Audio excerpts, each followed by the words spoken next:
नमस्ते मैत्रिणींनो, मी सुशिला शिलाई कोर्स मध्ये तुम्हा सर्वांचं अगदी मनापासून स्वागत करते।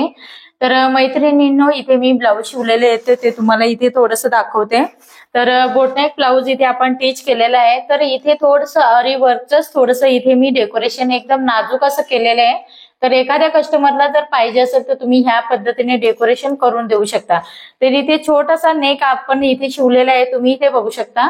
ह्या पद्धतीने अतिशय सुंदर असं आपण हे रिवर्कच इथे हे डेकोरेशन केलेलं आहे। त्याच्यानंतर हे साईडनं पण अगदी सुंदर अशी डायमंडची आपण लेस लावलेली आहे आणि बोटनेक ब्लाऊज आहे आणि दिसायला पण सुंदर दिसतं। ब्लाऊज पण खूप सुंदर आहे। फ्रंट बाजूला हुक आपण तयार केलेले आहेत आणि ब्लाऊज अतिशय सुंदर असा तयार झालेला आहे। तर याचा जो टीचिंगचा व्हिडिओ आहे बॅक साईडचा डिझाईनचा ते तुमच्या बरोबर मी शेअर केले, म्हणजे व्हिडिओ बनवलेला आहे तो तुमच्या बरोबर शेअर केलेला आहे। तो व्हिडिओ तुम्ही बघू शकता। पाठीमागचा गळा कसा तयार करायचा। ओके, तर हे नेटचं फॅब्रिक आहे वरचं, तुम्ही इथे बघू शकता। अशा पद्धतीने हा संपूर्ण ब्लाऊज आपण इथे टीच केलेला आहे। बऱ्याच ताई म्हणतात की जे मागचे ब्लाऊज तुम्ही शिवलेले त्याची शिलाई किती घेतलेली आहे। तर ऍक्च्युली आपण एका ब्लाऊजची शिलाई त्याची 2500 घेतलेली आहे, कारण त्याला बरंच आरीवर्क आपण त्याला केलेले आहे। ओके, त्याच्यामुळे आणि आता हे जे सुद्धा हे मोती आहेत किंवा हे जे आपण डिझाईन डेकोरेशन केलेलं आहे तर हे सुद्धा सगळं क्वालिटीचं आणलेलं आहे। जसं की आपण 10 रुपये 20 रुपये मीटर 50 रुपये मीटर ज्या लेस आपण आणतो तर ते आपण इथे नाही वापरलेले आहेत। तर हे सर्व आरीवर्कला जे मटेरियल वापरलं जातं तेच इथे आपण वापरलेले आहे। त्याच्यामुळे हे हाताने एक एक आपण शिवून तयार करून आणि मग इथे लावलेले आहे। असं पण नाही की हे डायरेक्ट रेडी लेस लावू शकतो आपण, तसं नाहीये। तर आतून सुद्धा तुम्ही बघू शकता इथे कुठेही लेस दिसते का तुम्हाला, नाही दिसत।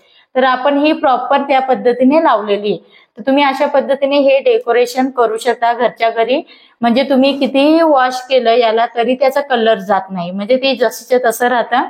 तर अशा पद्धतीने हा ब्लाऊज एक टीच झालेला आहे आणि ह्या पद्धतीने थोडंसं मग आपण क्वालिटीचं वापरलेलं आपलं त्याच्यामध्ये हार्डवर्क असतं, त्याच्यामुळे तुम्ही त्या पद्धतीने चार्जेस पण घेऊ शकता। तर ह्याचे चार्जेस वेगवेगळे असणार आहेत। त्याच्यानंतर हा एक ब्लाऊज आपण टीच केलेला आहे, याला मी कोणतंही डेकोरेशन वगैरे केलेलं नाहीये। फक्त याला मी ना पंचकोनी फ्रंट साईडचा जो नेक आहे तो पंचकोनी घेतलेला आहे आणि ऑलरेडी ह्या ब्लाऊजला सगळ्यात जास्त वेळ लागलेला आहे शिवायला। आता तुम्ही म्हणणार कसं काय जास्त शिवायला वेळ लागलेला आहे, तर हा फ्रंट साईड पंचकोनी आहे, बॅक साईड ऑलरेडी त्याला इथे तुम्ही बघू शकता टिकली वर्क आहे आणि खूप हार्ड आहे। ज्यावेळेस मी काढत होती त्यावेळेस खूप त्याला वेळ लागला, जवळजवळ मला 1.5 तास लागलाय। ह्या बाजूला फिटिंगच्या साईडने संपूर्ण स्लीवच्या साईडने पण पूर्ण टिकली वर्क होतं, तर ते डायमंड टोटल मी काढलेत आणि त्याच्यानंतर संपूर्ण हा ब्लाऊज स्टिच केलाय। कमरेच्या साईडला इकडे पण होतं, हे संपूर्ण बॅक साईडला आपलं डिझाईन होतं, ते मी जिकडे जिकडे आपल्याला फिटिंग करायचं होतं ते काढलेलं आहे आणि गळा आपण प्रॉपर हा त्याच्यामध्ये जितका होता तितकाच कस्टमरने घ्यायला सांगितलंय। अशा पद्धतीने हा एक ब्लाऊज आपला इथे टीच झालेला आहे। खूप सुंदर अशी फिनिशिंग याची पण आलेली आहे। त्याच्यानंतर एक आपण हा डिझाईन, तर याचा व्हिडिओ टाकायचा होता परंतु थोडंसं घाई गडबडीने आपण हे ब्लाऊज शिवलेले आहेत, म्हणजे अर्जंट ब्लाऊज आहेत, त्याच्यामुळे हे ब्लाऊज द्यायचे आहेत। तर हा एक ब्लाऊज केलाय, त्याला पण आपण जी लेस थोडीशी साईडने लावलेली ती पण थोडीशी आरीवर्कचीच आहे। तर अशा पद्धतीने तुम्ही आरीवर्कची थोडीशी लेस लावू शकता इथे आणि डिझाईन आपण तयार जे काठ आहे त्याचे झिगझॅग पद्धतीने आपण इथे डेकोरेशन केलेलं आहे आणि गळा हा अगदी डीप आहे। शोल्डरची पट्टी अगदी 1.5 इंचाचीच आहे, जास्त मोठी नाहीये आणि फ्रंट साईडचा पंचकोनीच आहे, परंतु पंचकोनी मध्ये थोडंसं ह्या पद्धतीने असं आहे। तर अशा पद्धतीने हा एक गळा आपण शिवलेला आहे। पैठणी साडीवरचा ब्लाऊज आहे, खूप सुंदर बिना कपचे आहेत परंतु छान असे आपण ब्लाऊज शिवलेले आहेत ते। त्याच्यानंतर हे आपण लटकन त्याला कपड्याचेच बनवलेले आहेत।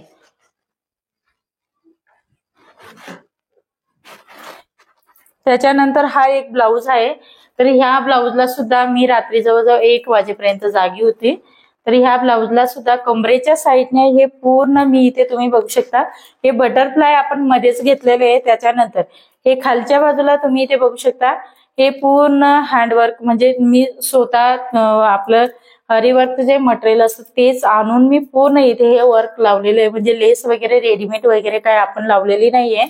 याचा कलर पण जात नाही आणि अगदी मॅचिंग नुसार त्यांनी लावायला सांगितले होते ते लावलेले आहेत. त्याच्यानंतर हाताला पण इथे आपण लावलेले आहेत. तरी आता सध्या खूप हे स्टाईलचा म्हणजे फॅशन चालू आहे, त्याच्यामुळे त्या फॅशन नुसार आपण इथे लावलेले आहेत. तर खूप सुंदर असे दिसत आहेत आणि याचे पण शोल्डर अगदी कमी आहेत आणि पाठीमागचा गळा हा सिंपल घेतलेला आहे आणि नॉट त्याच फॅब्रिकचे बनवलेले आहेत थोडेसे आणि ऑर्गन्झा फॅब्रिक आहे. तर अशा पद्धतीने हा पण ब्लाऊज आपला सुंदर असा तयार झालेला आहे. डिझाईन पण आपण इथे बरोबर सेंटरला घेतलेली आहे बाईच्या आणि बॅक साईडला पण. तर सुंदर असा आपला हा एक ब्लाऊज तयार झालेला आहे. तर कसे झालेत आपले हे ब्लाऊज ते तुम्ही मला कमेंट्स करून सांगू शकता. आता शिलाई कशी घेतलेली ते तुम्हाला ऑलरेडी माहिती आहे. माझा शिलाईचा जो रेट आहे तो कॉमन असणार आहे आणि त्याच्यामध्ये मला याच्यामध्ये किती वेळ लागलेला आहे, खर्च किती लागलेला आहे ते मी काढून घेते त्याच्यावरती.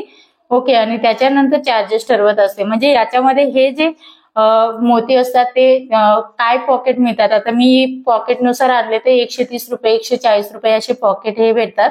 प्रत्येक दुकानामध्ये थोडस वेगवेगळा रेट आहे, त्याच्यानुसार आणलेले. त्याच्यामध्ये छोटे कॉपर कलरचे गोल्डन कलरचे वगैरे जे मोती आहेत ते थोडेसे इथे कॉपर कलरचे सुरुवातीला छोटे मोती आहेत, त्याच्यानंतर गोल्डन कलरचे आहेत. अशा पद्धतीने वेगवेगळ्या रेट नुसार वेगवेगळे पॉकेट आणलेले आहेत. मग त्याच्यानुसार इथे आपला हे रेट ठरवत असते. त्याच्यामध्ये मला किती वेळ लागतोय लावायला त्याचं पण आपण याच्यामध्ये मेहनत काढून आणि मग चार्जेस ठरवत असतो. ओके. तर प्रत्येकाच्या एरियानुसार वगैरे ते वेगवेगळा रेट असतो. तर अशा पद्धतीने हे आपले ब्लाऊज अशा पद्धतीने 4 ब्लाऊज इथे शिवून झालेले आहेत. तर हे 4ही ब्लाऊज आपल्याला इथे द्यायचे आहेत. त्याच्यानंतर हा पण एक त्यांचाच ब्लाऊज आहे. तर हा ब्लाऊज अजून टिचिंग करायचं बाकी आहे. तर हा पण ब्लाऊज आपण शिवून झाल्यानंतर तो पण त्यांना याच ब्लाऊज बरोबर देणार आहोत. तर अशा पद्धतीने आजचा हा छोटासा व्हिडिओ होता. व्हिडिओ आवडला असेल तर लाईक करा, शेअर करा आणि आपल्या चॅनलवरती तुम्ही नवीन असाल तर सबस्क्राईब करायला विसरू नका. परत आपण असं नेक्स्ट व्हिडिओमध्ये भेटूया. तोपर्यंत बाय बाय.